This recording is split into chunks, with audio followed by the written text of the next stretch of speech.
Kok bisa sih kamu pindah Kristen? Halo, selamat pagi. Selamat datang kembali dalam cerita orang Kristen tinggal di kos muslim. Tada!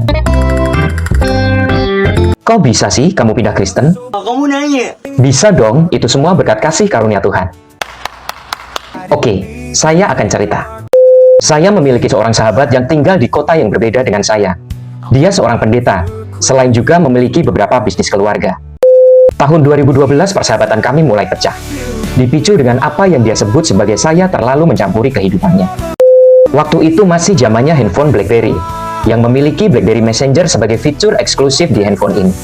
Wow! BlackBerry Messenger juga bisa bikin story, ganti profile picture, dan juga kirim-kirim file. Saya sering melihat sahabat saya ini membuat story di BlackBerry Messenger-nya, yang isinya berupa konten-konten yang 180 derajat bertolak belakang dengan status dia sebagai pendeta. Ada suatu ketika saya menegurnya, tetapi respon yang diberikan sangat tidak terduga. Saya dianggap terlalu mencampuri kehidupannya. Dan saat itu juga, saya diblok dari kontak dan juga seluruh media sosial yang dia punya. Oh my God! Puji Tuhan, Tuhan tuntun saya untuk bagaimana supaya bisa memperbaiki hubungan persahabatan ini.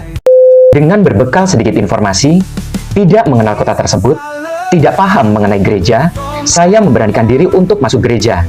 Ternyata, saat itu dia sedang tugas untuk ibadah.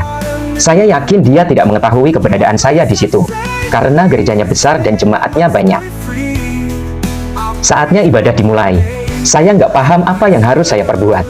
Jadi, saya mengikuti apa yang jemaat lain lakukan. Ya duduk, ya berdiri, dan juga tepuk tangan. Mau nyanyi pun saya nggak paham lagunya.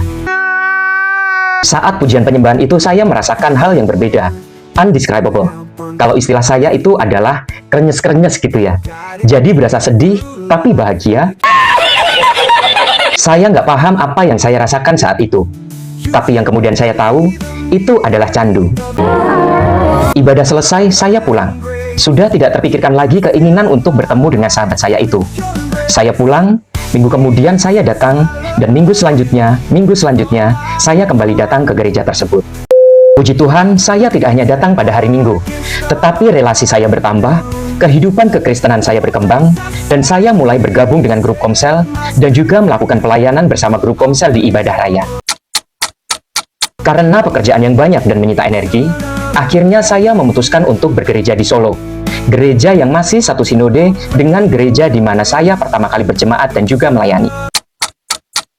Desember 2012, dalam nama Tuhan Yesus Kristus, saya menerima proses baptis.